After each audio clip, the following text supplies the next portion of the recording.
자, 오늘 수업은 세상의 불공평함으로 삶이 자신 없는 사람에게 행동하고 의지하지 않는 평등은 복종하는 것이다 라는 주제로 살펴보도록 합시다.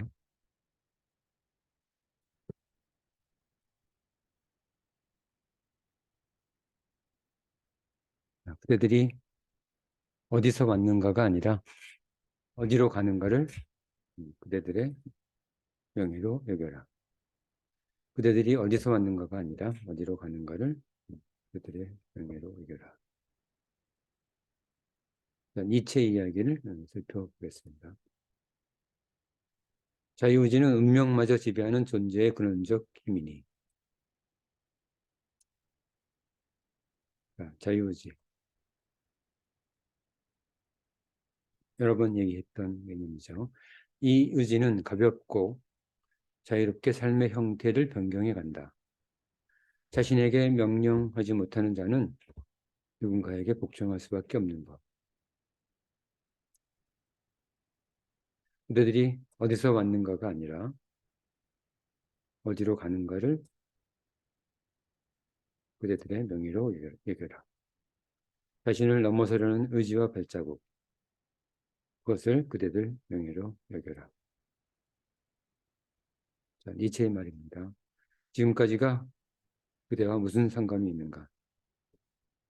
지금까지 가난하든 지금까지 실패했든 그게 무슨 상관이 있는가? 자, 이제부터이니 냉철히 명예롭게 발을 디뎌라.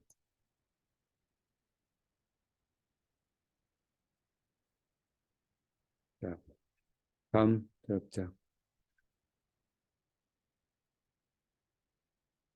라이프니츠입니다. 자기 생각을 너무 강하게, 너무 고집스럽게 가지지 말 것. 특별한 경우를 제외하고서는 평등이 해롭다. 자기 생각을 너무 강하게 가지지 마십시오. 이는 의외로 중요해서 학자나 철학자가 고리타분해 보이는 이유이다. 어떤 학자나 어떤 철학자가 자신의 생각을 바꾸지 않으면 고리타분해질 수밖에 없습니다. 우리 생각은 고집스러운 신념으로 썩어 들어가 악취가 나는 경우가 적지 않다. 자, 우리 생각에 우리 신념이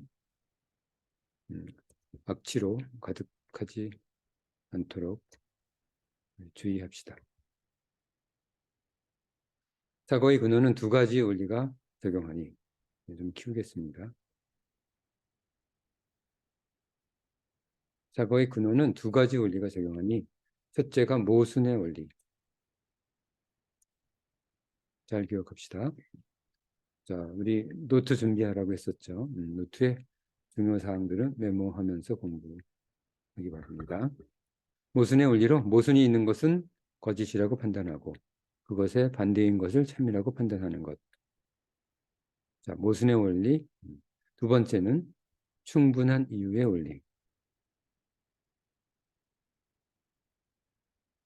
그것이 왜 그것이며 왜 그것 이외의 것이 아닌가라는 완전한 이유가 없으면 어떤 사실도 참이라고 판단하지 않는 것.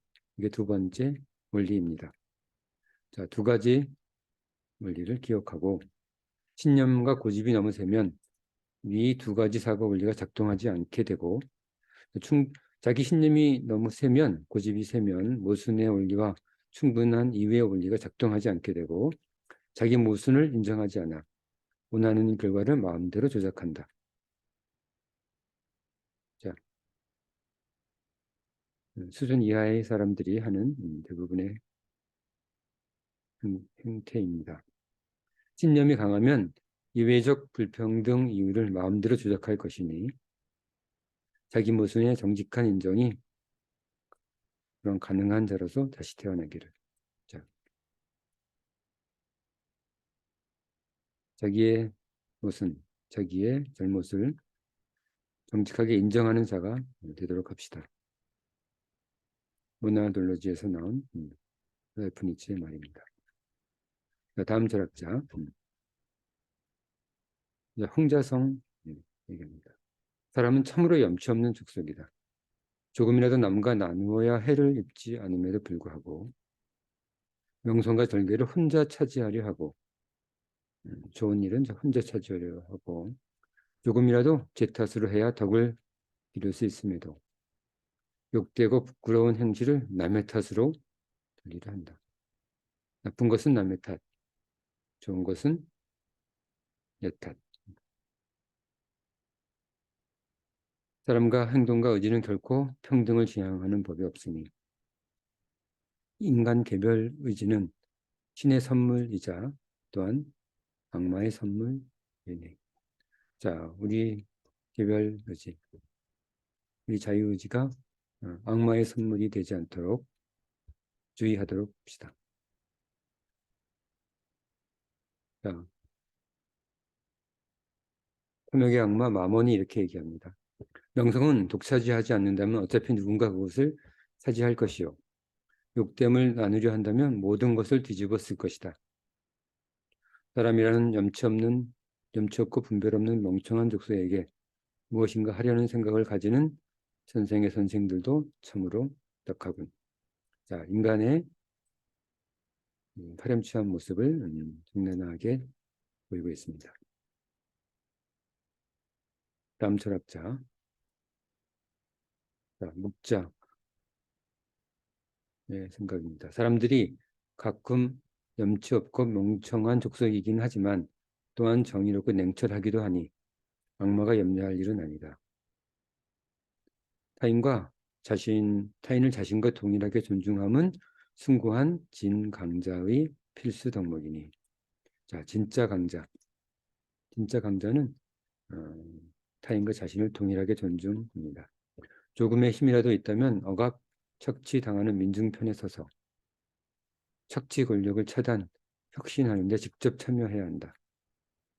자, 남에게 맡기지 말고 착취 권력을 차단, 혁신하는 데 직접 뛰어들어야 합니다.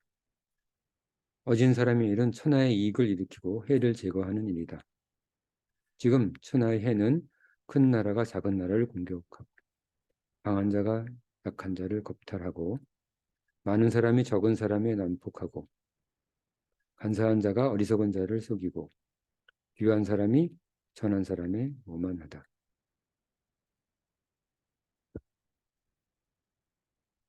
그렇죠. 군대함은 이를 바로잡기 위해 하나하나 차근차근 그리고 필요할 때는 목숨을 걸고 행동하는 자.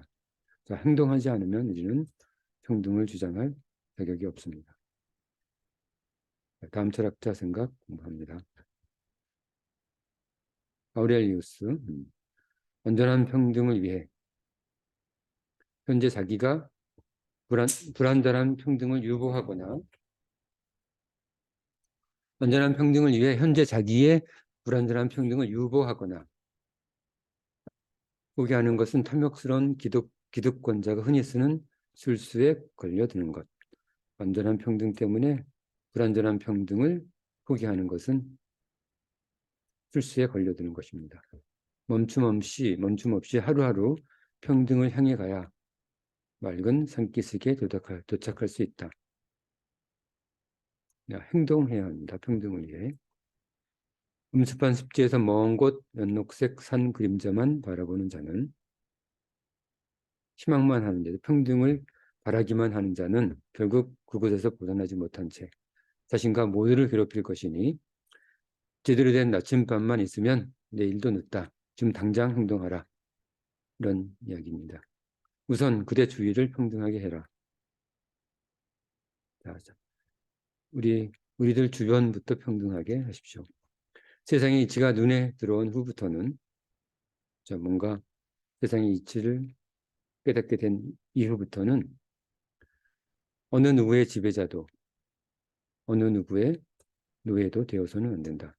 지배자가 되어서는 안 되는 것뿐만 아니라 누구의 노예도 절대로 되어서는 안 됩니다. 우리는 투쟁해서 노예 상태로부터 벗어나도록 행동하시기 바랍니다. 자, 다음 수업자.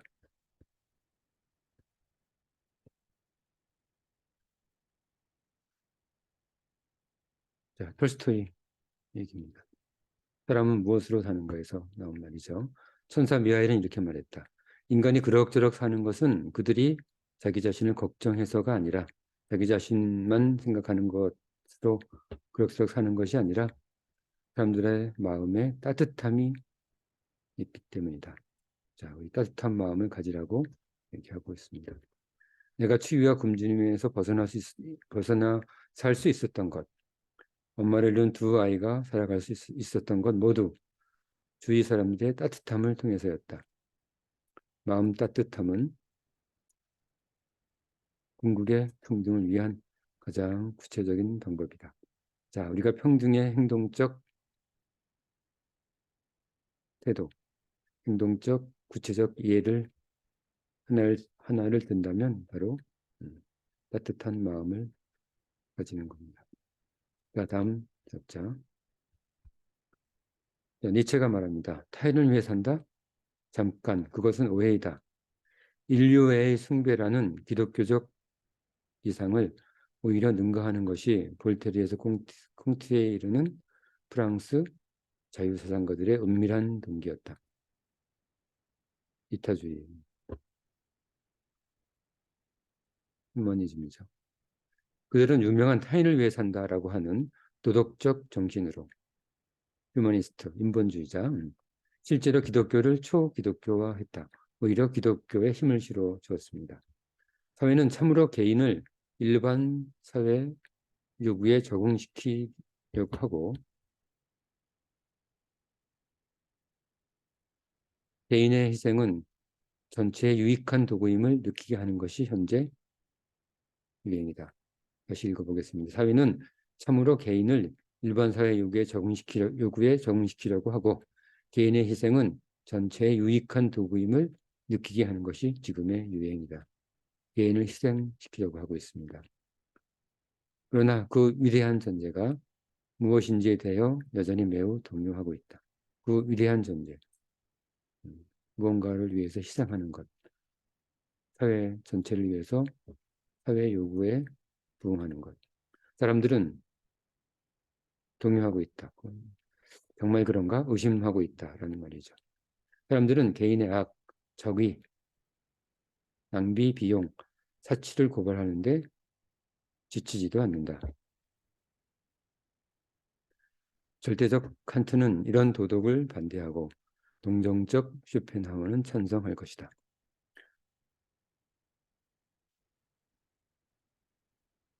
타인에 대한 유행적 사랑은 개인을 부인해야 한다고 끊임없이 요구하고 타인에 대한 유행적 사랑, 이런 거 소용없다는 겁니다. 실제적 평등, 진정한 평등을 위해서 타인에 대한 유행적 사랑은 필요 없다. 자, 무엇일까? 이는 결국 개인을 파멸시키고 전체만 남길 것이니, 그렇죠? 개인이 파멸되고 전체만 남긴다면 그게 진정한 평등인지 우리는 잘 생각해야 합니다. 잠깐, 동정심, 그것은 오해이다. 타인에 대한 희생을 말하는 것입니다. 그것은 오해일 수도 있다.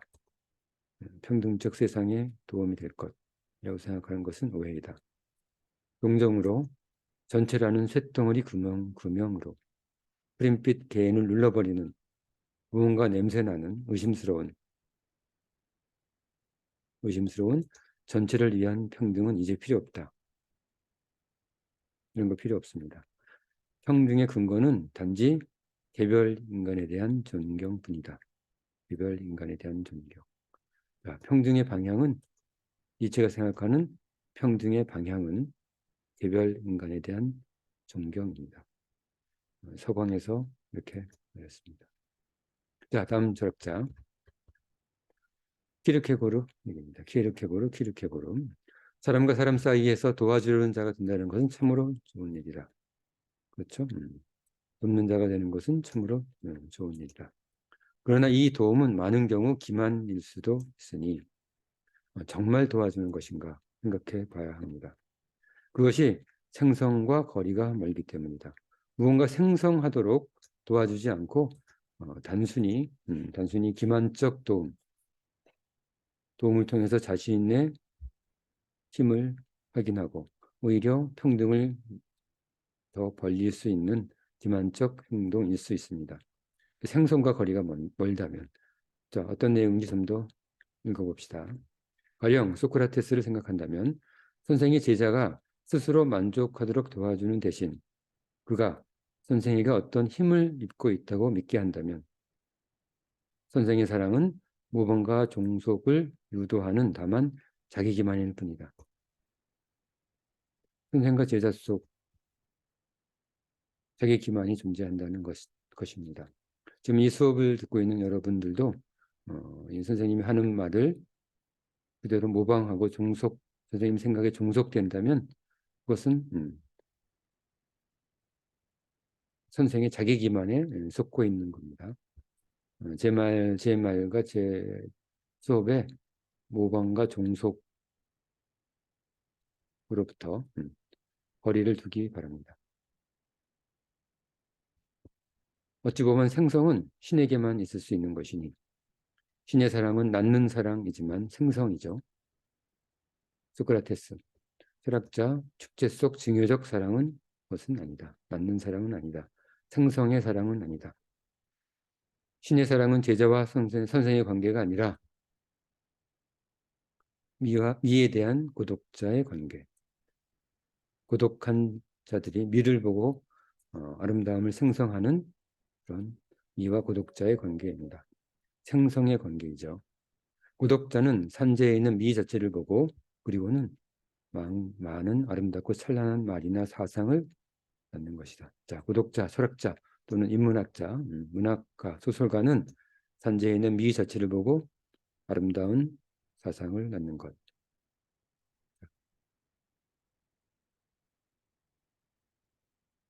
선생이 제자에게 자신의 생각을 주입하면 강제하면 자기 기만에 빠지게 됩니다. 평등을 모방의 범주, 종속의 범주로 몰아간다면 같은 말이죠.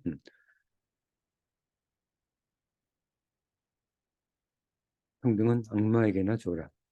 진정한 평등적 사랑은 신적 생성이며 자, 생성할 수 있도록 스스로 창조할 수 있도록 도와야 합니다. 진정한 교육자라면 타인을 스스로 즐거워하는 개체로서 다시 태어나게 하는 것이다. 자, 잘 기억하시기 바랍니다. 자, 종합입니다. 아테나가 이렇게 말합니다. 인류 정신이 재현한 인간의 따뜻함, 인간에 대한 존경, 평등적 생성 같은 서로 같음을 향한 의지와 행동, 이는 지상이 아직 평등하지 못한 이유를 드러내는 겁니다. 제 신으로서 나는 지상의 사람들에게 이렇게 전합니다. 신념을 이루려면 타인을 우려하지 못할 수도 있다. 그런데 그 신념이 타인을 위한 것이라면 우스운 이야기다. 그렇습니다. 저녁 잔치상에 점심을 걸을 수는 있어도 언제인지 모르는 잔치상에 굶을 수는 없다. 지금 먹을 것을 찾아라. 평등을 위해서 지금 나아가라. 평등을 가르칠 수 있는 자는 신만큼 가치 있는 자이다. 행동하고 의지하지 않는 평등은 복종하는 것과 다름없다. 행동하고 의지하는 평등만이 진정한 평등을 향한 길입니다. 자, 오늘 수업은 앞으로 가서 전체적인 내용입니다. 오늘 수업은 누군가에게 평등을 맡기느니 신에게 목숨을 맡기겠다. 잠깐만요. 너무 많이 갔습니다. 자, 행동하고 의지하지 않는 평등.